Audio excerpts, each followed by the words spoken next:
into the undead, we can take a look at the new legendary. There he is, he's right here. This is Sato. Our new legendary. He looks very much like a samurai. I think this looks pretty neat. I really like the design on him. He really looks like a samurai. And this is Sato, an undead horde. And what was interesting is when he first came out, I think a bunch of people thought he was the first of the new samurai faction everyone's been talking about, but he's actually undead horde. So his auras increases ally attack in dungeons by 30%. And his passive is Vendetta. Ignores 7.5% of enemy defense each time this champion attacks the same target in consecutive attacks or turns. It stacks up to 30%. The stack will be lost and reset if this champion retargets and attacks a different enemy. So this is his passive. That's very interesting. Interesting, right? Army Breaker. Attacks one enemy and then attacks all enemies except the initial target if there are 3 or more enemies alive. Inflicts 20% more damage in the first hit if the target has higher max HP than this champion. Yeah, the passive is really good for bosses. It really is, because it keeps stacking. And just like it said here, ignores each time this champion attacks the same target enemy consecutively. And exactly, so the thing with bosses is that's the only enemy that's being attacked. So yeah, that's gonna stack up really nicely. We also have Enduring Warrior. Attacks one enemy. Before attacking, places a 50% increased attack buff and 30% increased crit damage buff on this champion for 2 turns. If this champion's defense is higher than the target's defense. Decreases the cooldown of the skill by 1 turn if the target has more than 50% HP after the attack. And then the first one is Unbearable Assault. Attacks one enemy 2 times. Has a 50% chance of placing a 60% decreased defense debuff for 2 turns after the first hit.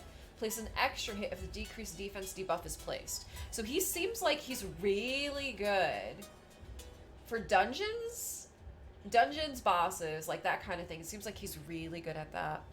We're just chatting about the new legendary champ, and we also have Kerrigan.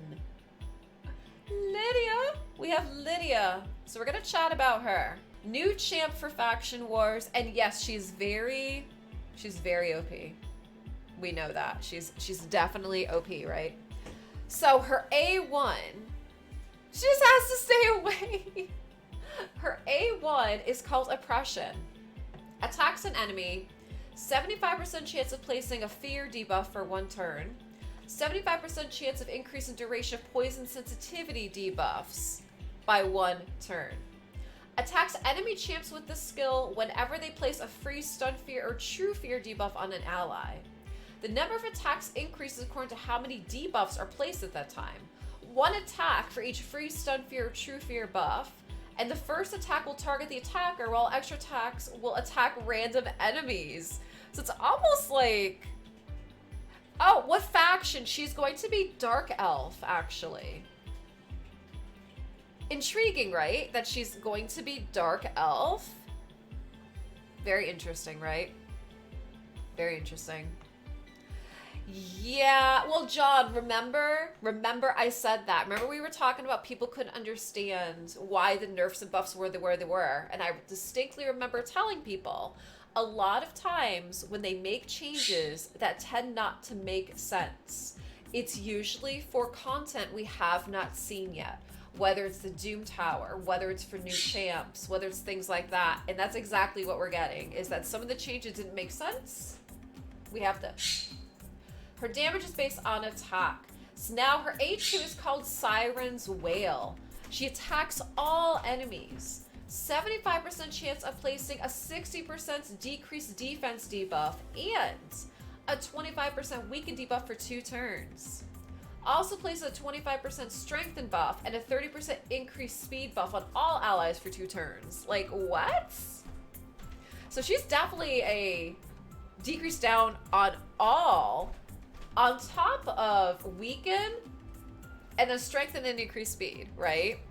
That is a very interesting point, is I see a lot of people complaining about her being too strong, and this is the thing. is what Techno said. You literally have to 3-star all of Faction Wars. So in that case, it seems they wanted to reward you with a champ worth fighting for. With a girl worth fighting for. Is pretty much what it was. That's how I see it. Nullification. Attacks one enemy 2 times. The first hit has a 75% chance of placing a 25% poison sensitivity debuff for 2 turns. The second hit has a 75% chance of placing a block buffs and block cooldown skill debuff for 2 turns. And let's check out her passive. Let's check out her passive. It's called Death Hold. Denies enemy revive attempts. This works even if this champion is dead. You guys read that, right? Her passive denies enemy revive attempts. Works even if she is dead. If this champ is alive, when an enemy revive is denied, revolves all dead allies with 50% HP and 50% turn meter. Grants an extra turn instead if there are no dead allies. If this champion is dead, when an enemy revive is denied, revives this champion with 50% HP and 50% turn meter, and the skill ignores block revive. So, my thinking is Kerrigan fled from StarCraft to come here to where she's OP, is what it sounds like to me.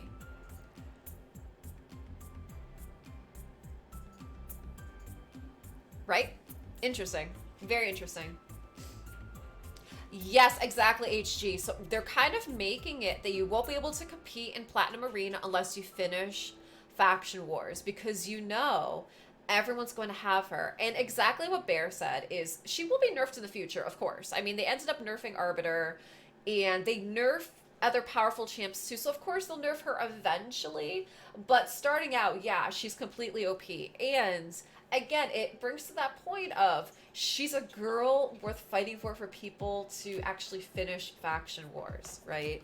That's what it seems like to me.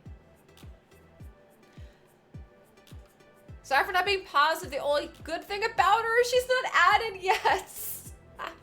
She is going to make Arena very difficult, where you're going to need her to be competitive in Arena and higher Arena, of course. Like, it's not going to affect, you know, those of us that are still in bronze, you know, silver, stuff like that. It's not going to affect us, but maybe they'll make her take up 2 slots in a team. I highly doubt that. I highly doubt that.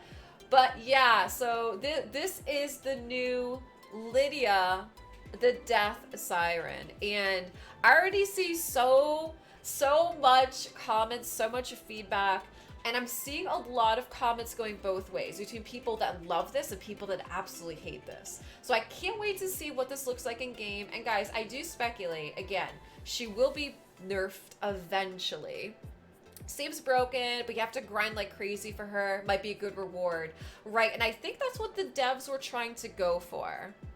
That's what I think the devs were trying to go for, is I think they wanted to give us a champ that made it worth it. I think they want to give us a champ that made it worth it, right? Because, I mean, show of hands, type 1 in the channel if normally you do Faction Wars every day anyway. Type 1 in the channel, honestly, if you actually do Faction Wars every day on your own with like no incentive other than just doing it, because I do, you know, but I know a bunch of people that don't. You know what I mean? One, we're not super high level. And see, there's a bunch of people that do not. So what this will do, again, is it kind of forces people to do that. Oh, I know. Just doing Faction Wars every day. I completely agree with you, HG. So I just think it's going to take a lot of us a lot of time. Some of the factions are very hard, agreed. And I think that's why they tried to give a champ like this that was like a big reward. That's what it seems like to me. Is because people have been waiting for this champ for so long. I think they wanted her to be beyond what they expected, is what it seems like. So yeah, this is Lydia the Deathsiren. We also did look at the other new champ Sato that is currently in the game as well. So that's two champs revealed. I cannot wait to see what the rest of the champs are going to be. It looks like they have quite they have quite a vision going forward for the 3 new factions we haven't even seen, plus the new champs. I like Sato too. I think he's gonna be really good in dungeons and bosses as well too. I really like that. I think his kit is pretty cool, and I think it's unique. I think it's unique. It almost, again, it's a samurai, so it kind of reminds me of, who was that in Hot? Samuro? That was able to attack like multiple different enemies. I think that's kind of cool. I like that kit. I like that kit. And this is the thing too, is he looks like a samurai, but he's not samurai faction. He's actually undead. So we still do not know much about the new samurai faction. We still do not know too much about the samurai faction. But, you know, like I said, I can't wait to see more. Like, I can't wait to see what some of these other champions are going to look like, considering we just saw Lydia and Sato, and they both look really, really good. I cannot wait. It's going to be Drokgul the Gaunt, and he's going to be for the Ogren faction. Gonna be a legendary spirit affinity champion. We're going to be able to have a fragment event for him starting tomorrow. So that's gonna be Drokgul the Gaunt. And again, he's gonna be with the Ogrens. So the Ogren tribe here. Subhuman giants with prodigious bellies and brawn, Ogrens are nonetheless sluggish, dumb brutes prone to servitude. Yet these terrifying great oafs often prove that brute force and ignorance will often win the day. Together with the Skinwalkers, they control Felwyn's Gate, entry to the Kingdom of Arabia. So this is the new champ that we'll have a fragment event for starting tomorrow.